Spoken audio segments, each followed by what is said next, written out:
puesto y había omitido darle comienzo nuevamente. Bueno, entonces, seguimos.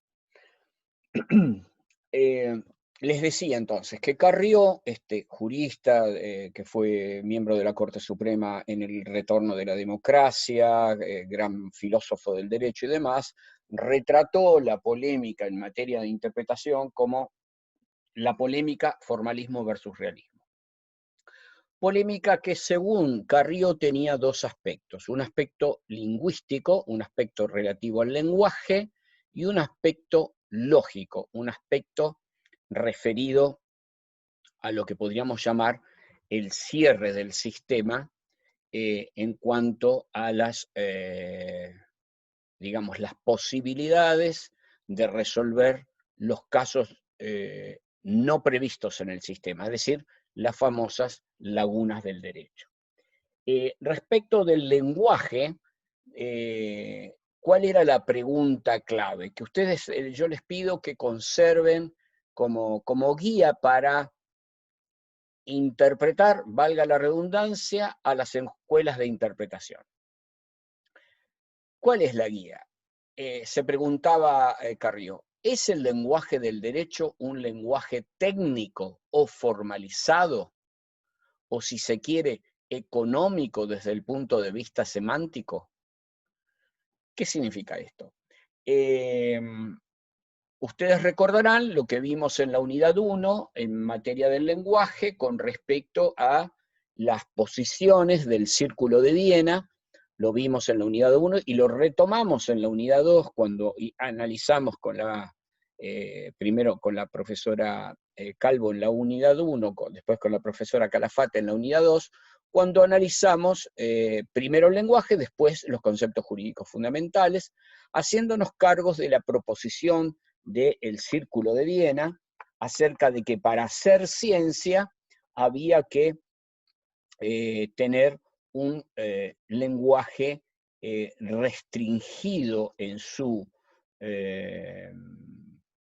significados, en sus posibilidades semióticas, para evitar justamente dudas, para evitar confusiones, para evitar, pónganle muchas comillas a esto que voy a decir, malas interpretaciones, ¿no? Que así se presentaba el tema. Claro, cuando nosotros estamos, una cosa es lo que hace, como vimos en la unidad 2, Kelsen cuando quiere hacer ciencia del derecho para describir al derecho, y entonces trata de construir un lenguaje económico semánticamente, es decir, un lenguaje que reduzca la ambigüedad, que reduzca la vaguedad, es decir, que aumente la precisión del significado de las palabras. Y otra es cuando los juristas están interpretando normas jurídicas, si esas normas jurídicas si esas palabras que son las palabras del derecho, están expresadas en un lenguaje económico semánticamente, es decir, un lenguaje formalizado. Los formalistas, las escuelas formalistas, ya vamos a ver que hubo varias, las escuelas formalistas van a sostener que sí, que el lenguaje del derecho es un lenguaje que se parece al de ciertas ciencias. Justamente yo les decía que en ese debate Genaro Carrió tuvo pudiéramos decir así, una polémica con el profesor, un gran profesor de Derecho Penal de la Argentina, un penalista de nota llamado Sebastián Soler, quien había escrito un libro sobre la interpretación llamado Las palabras de la ley. Y en ese libro, Sebastián Soler sostenía, poco más, poco menos, que las palabras de la ley, las palabras del derecho, eran como las palabras, supónganse ustedes, de la geometría, que decir hipoteca tenía el mismo grado de claridad semántica, de claridad lingüística, que la palabra triángulo. Y que si yo escuchaba la palabra hipoteca, si yo leía la palabra hipoteca, y o tenía que aplicar la palabra hipoteca a un supuesto del mundo, a un caso del mundo, tendría la misma claridad y la misma tranquilidad con la que si me enfrento a una figura geométrica, sé distinguir si estoy frente a un triángulo o frente a un cuadrado. ¿Sí? Es decir, esta tesis sostenía que las palabras del derecho son palabras de un lenguaje formal, o si quieren ustedes, de un lenguaje formalizado, que, por así decirlo, elude las características propias del lenguaje natural, que son la vaguedad y la ambigüedad. ¿Sí? ¿Se comprende eso?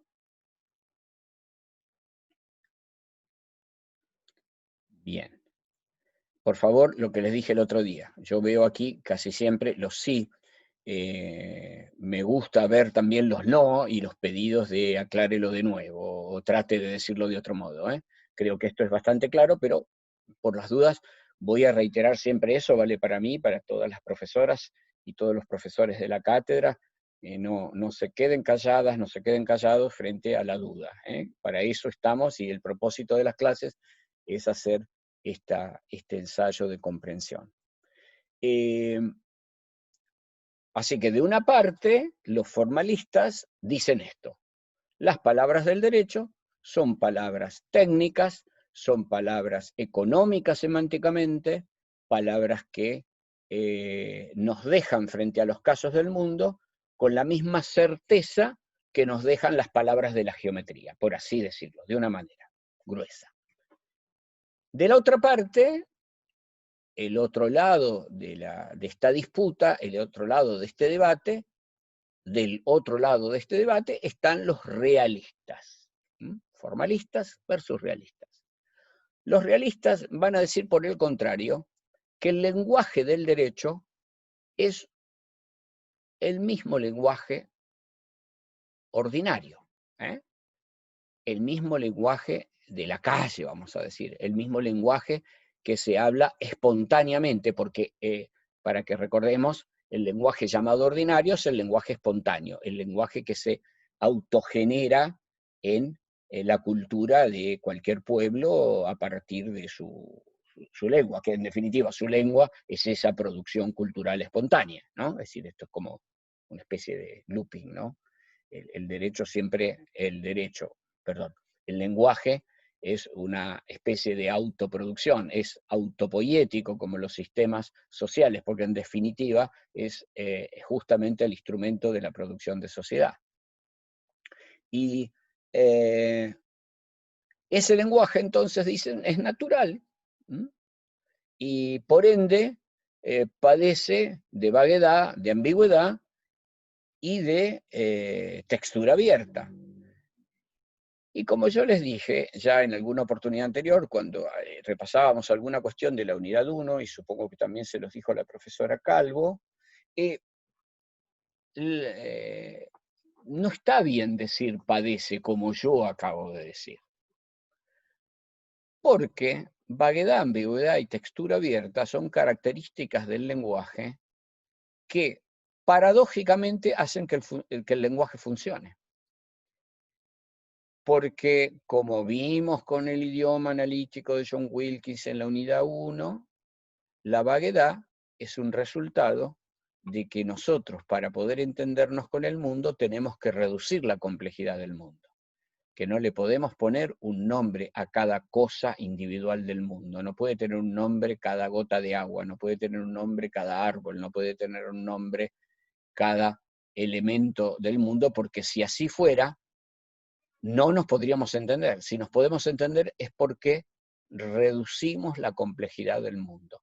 Y en esa reducción del mundo, entonces, creamos las palabras de clase, porque hemos creado clases de cosas. Y entonces, siempre tendremos en los bordes, en los límites, dudas acerca de si la palabra se aplica o no se aplica. Eso es la vaguedad. Y como el lenguaje se crea espontáneamente, tendremos palabras que designan a más de una cosa del mundo, y eso es ambigüedad. Y como además el lenguaje es un órgano vivo, esto es, que gana y pierde sentidos todo el tiempo, porque se mueren palabras y nacen palabras nuevas, y porque las palabras que siguen vivas ganan y pierden significado, tenemos la textura abierta. Y entonces, dirán los realistas,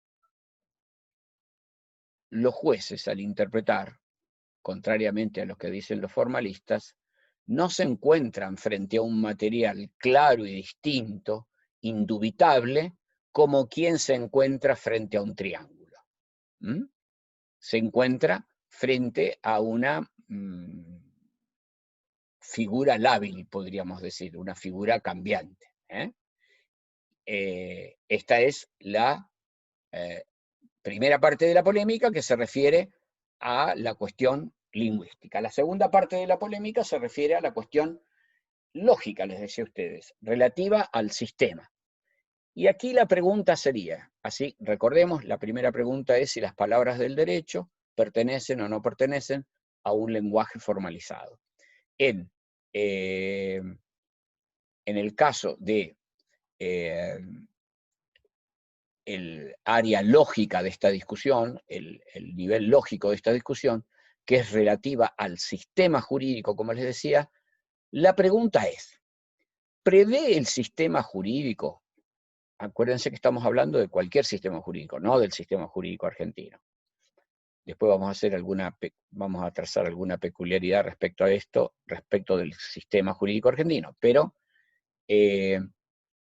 aquí estamos pensando en términos de cualquier sistema jurídico, al modo de lo que lo hace Kelsen, ¿no? Que está tratando de hacer ciencia del derecho y entonces está tratando de entender cómo funcionan los sistemas jurídicos, independientemente de si son rusos, si son argentinos, si es el ruso, si es el argentino, si es el norteamericano, si es el español, si es el chino, si es capitalista, si es socialista, etcétera, etcétera, ¿no? Entonces, la pregunta es, ¿prevé el sistema jurídico, cualquier sistema jurídico, las soluciones para todos los casos?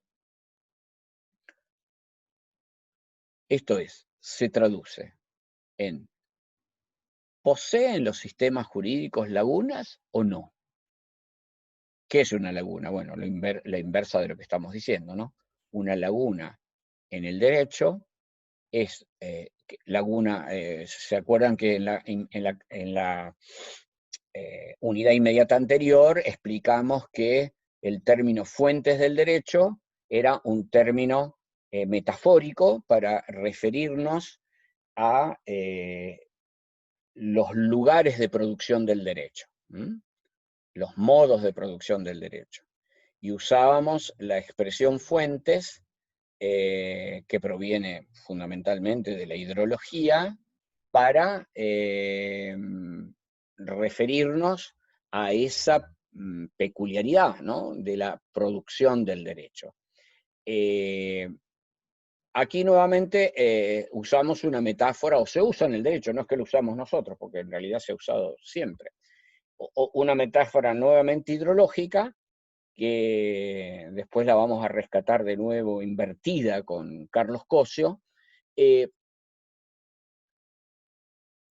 acerca de el caso en que un sistema jurídico no posee una solución, no ha previsto una solución para una determinada contingencia social. Eso es lo que se llama laguna en el derecho. Los realistas, acá vamos a invertir las respuestas, los realistas dicen que efectivamente los sistemas jurídicos tienen lagunas, tienen casos de imprevisión normativa, casos en los que el legislador no pudo prever la situación porque, por ejemplo, no podía prever una evolución tecnológica o una circunstancia social que en cierto momento es impensada y después se transforma en cotidiana. Piensen ustedes en que, de hecho, estamos en esa circunstancia, no podían los legisladores prever cuestiones como el alquiler de vientres. ¿Mm?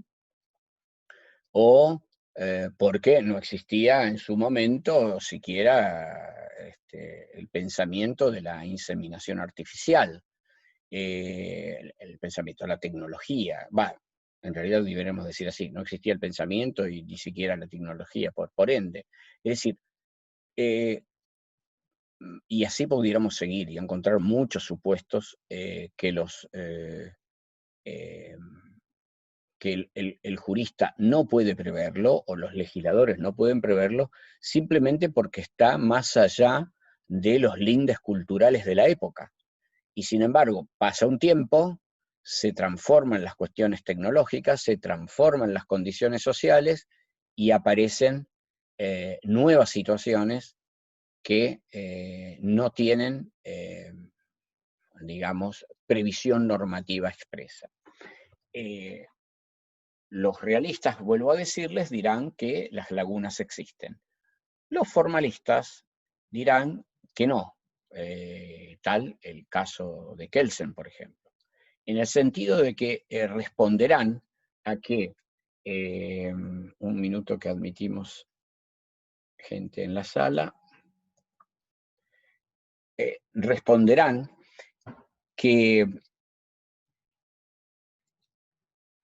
los sistemas jurídicos no es que tengan, de hecho, una previsión normativa para cada caso que se presente en el mundo específicamente, sea presente o sea futuro, sino que el sistema o los sistemas tienen una cláusula de cierre que hemos llamado, ya esto ya lo vimos, como cláusula escoba, lo vimos cuando veíamos la unidad de sistemas, que dice que todo lo que no está jurídicamente prohibido está jurídicamente permitido.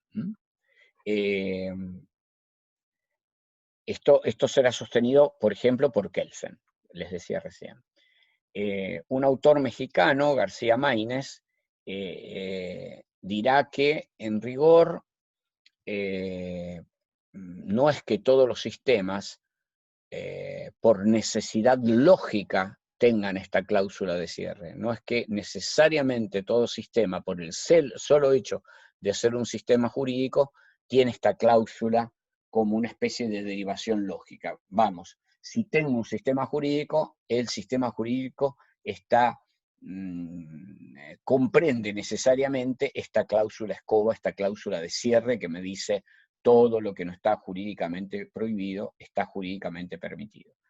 García Maínez dirá que esta cláusula en realidad es una cláusula ideológica, no lógica, y que entonces algunos sistemas tienen esta cláusula, supónganse, el sistema argentino de derecho tendría esta cláusula porque el artículo 19 de la Constitución Nacional nos dice que las acciones privadas de los hombres que no perjudiquen a terceros, no ofendan la moral pública, están exentas de la autoridad de los magistrados y reservadas a Dios. Esto es lo que dice, como les digo, el artículo 19. En mi parecer, en rigor, tiene razón Kelsen, porque los sistemas, desde un punto de vista estrictamente lógico, me parece que no hay ningún sistema, ni siquiera los sistemas más autoritarios que uno puede imaginar, que pudiesen funcionar bajo la cláusula inversa, es decir, que para que algo se pueda hacer tendría que estar autorizado expresamente por el sistema. Es decir, que la cláusula de cierre, esta que prevé Kelsen, me da la impresión, o por lo menos es mi idea, que funciona efectivamente siempre como cláusula lógica de cualquier sistema jurídico. Pero bueno, ahí tienen ustedes planteadas la polémica, o digamos, los campos más duros de la polémica en las escuelas de la interpretación.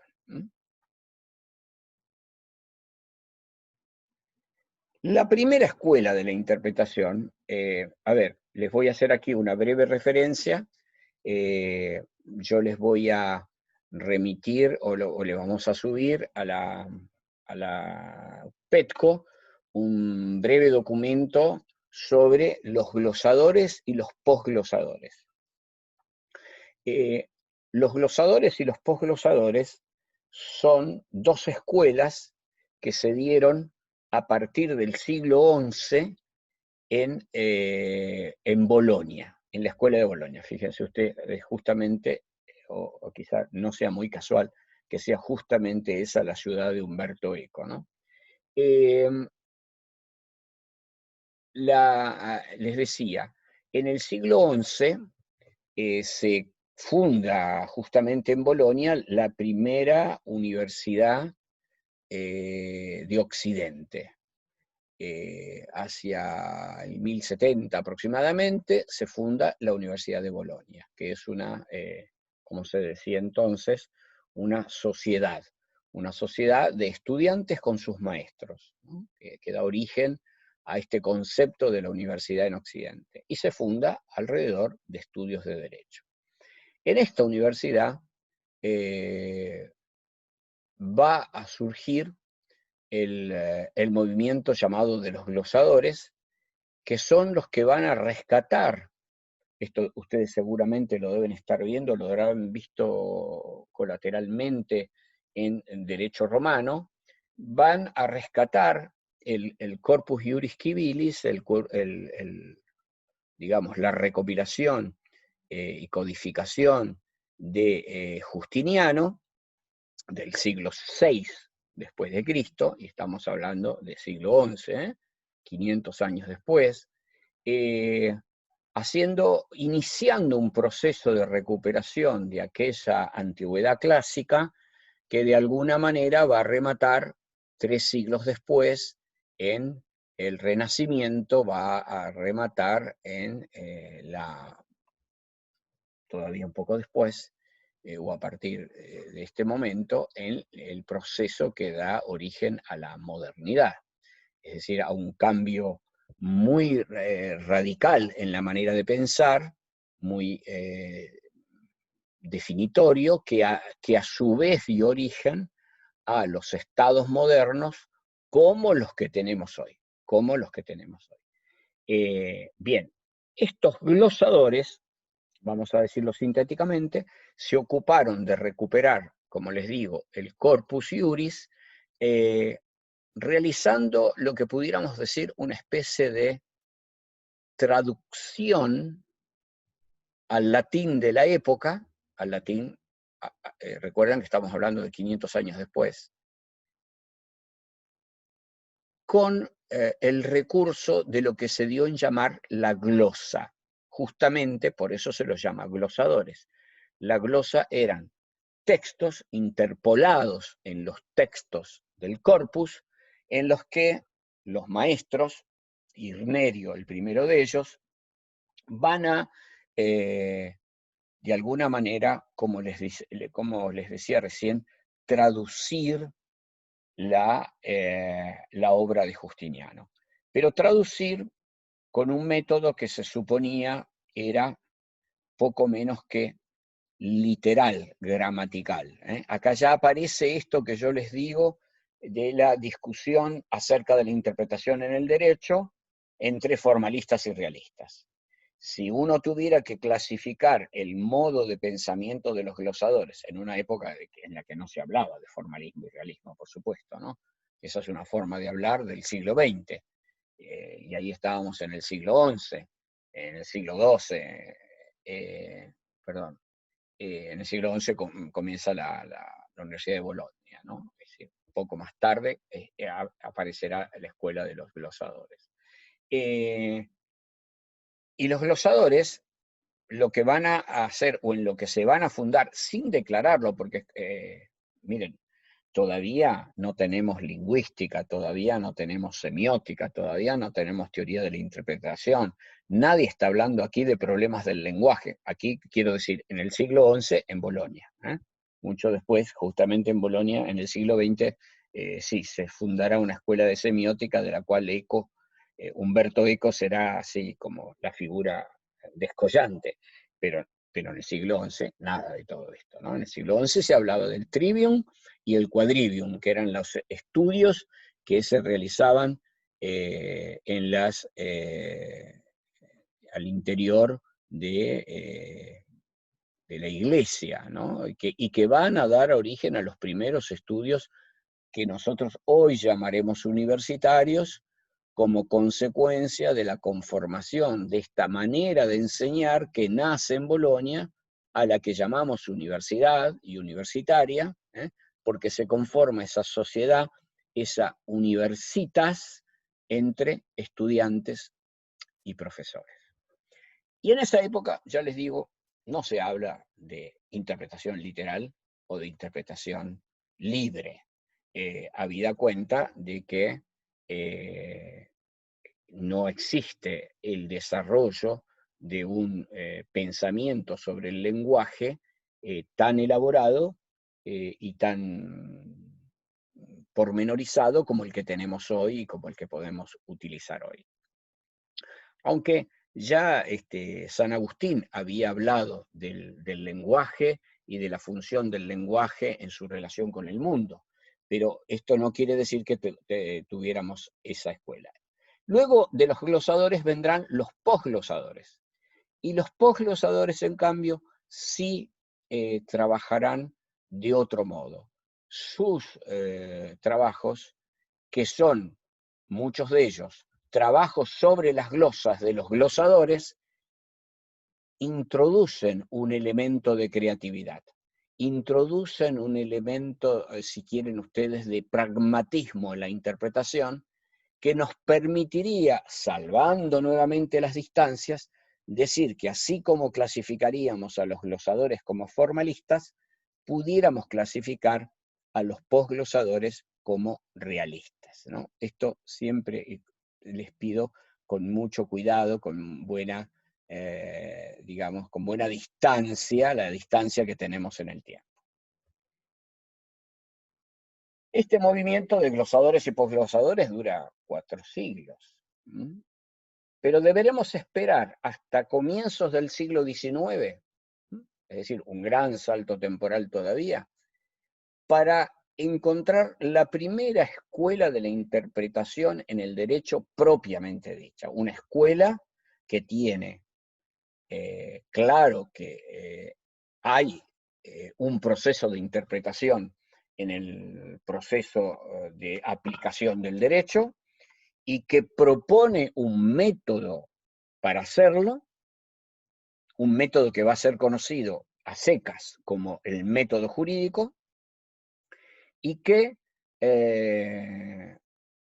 se va a desarrollar fundamentalmente en Francia a partir de 1804, es decir, a partir de la sanción del Código Civil francés, conocido también como Código de Napoleón, porque fue Napoleón el que impulsó su redacción primero y su sanción después, como en ese momento como cónsul de Francia y luego inmediatamente o casi inmediatamente como emperador.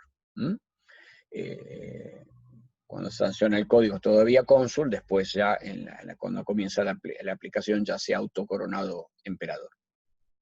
La escuela de la historia de esta escuela se ha dividido por algunos autores en 3 partes.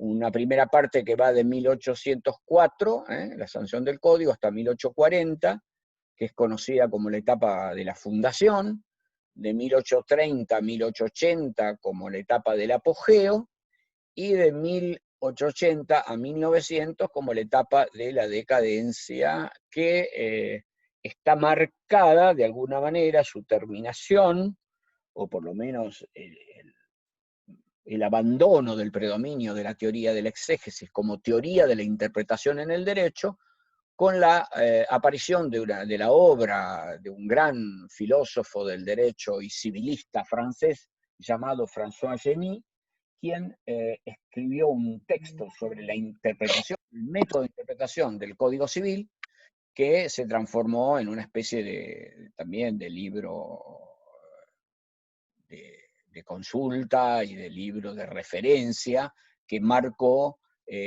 la teoría de la interpretación, no solo en Francia, sino también en muchos lugares del mundo, incluido Latinoamérica, incluido la Argentina.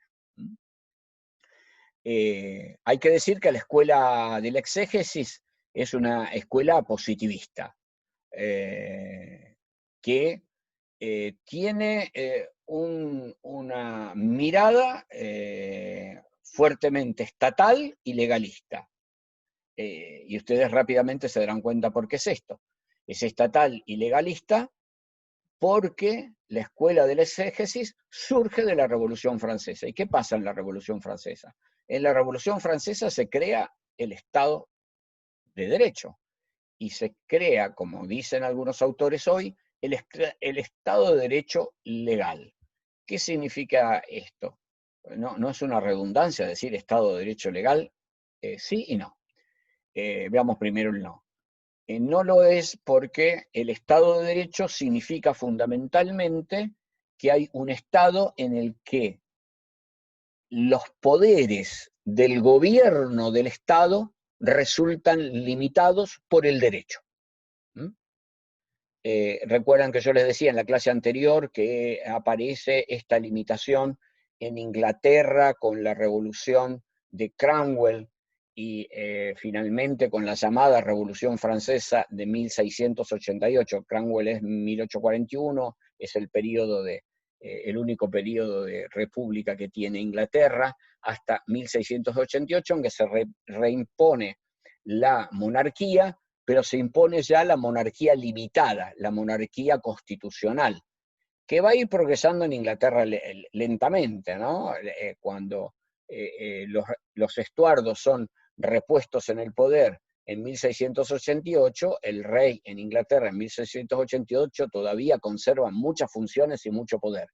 Pero progresivamente, con las sucesivas reformas políticas de Inglaterra, el rey pasará a tener el rey y la reina pasarán a tener cada vez menos poder hasta que sea de alguna manera verdadero este aforismo que se aplica para definir a Inglaterra como un sistema en el cual el rey o la reina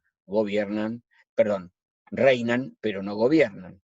Eso es lo que implica. Me parece que el caso francés y el caso inglés nos permiten ver con mediana claridad qué significa decir Estado de Derecho. Estado de Derecho significa limitación del poder del gobierno del Estado frente a los particulares, frente a los ciudadanos.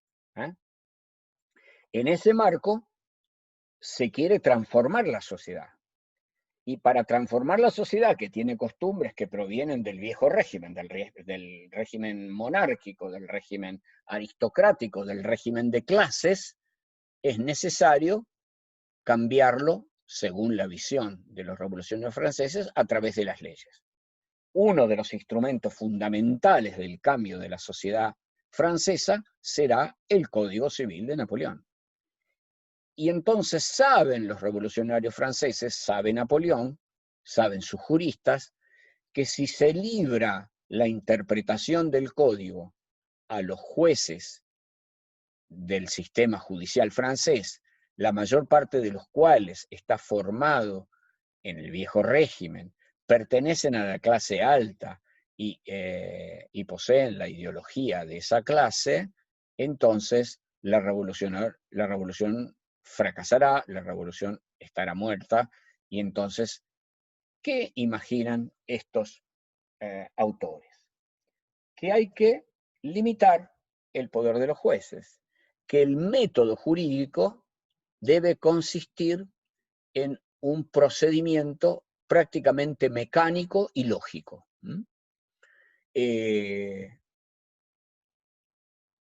Por eso, la escuela de la exégesis tiene básicamente dos dogmas o dos principios, dos axiomas fundacionales.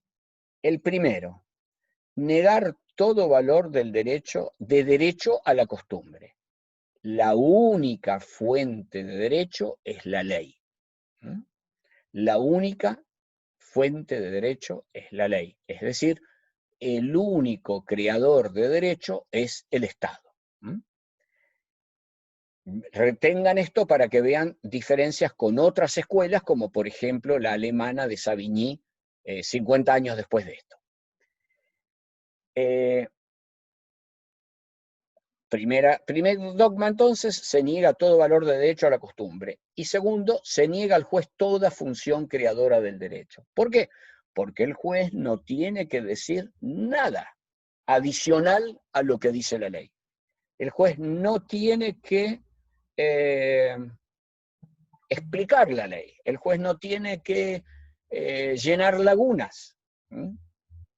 El método jurídico consiste en deducir lógicamente las consecuencias que están previstas en el texto legal.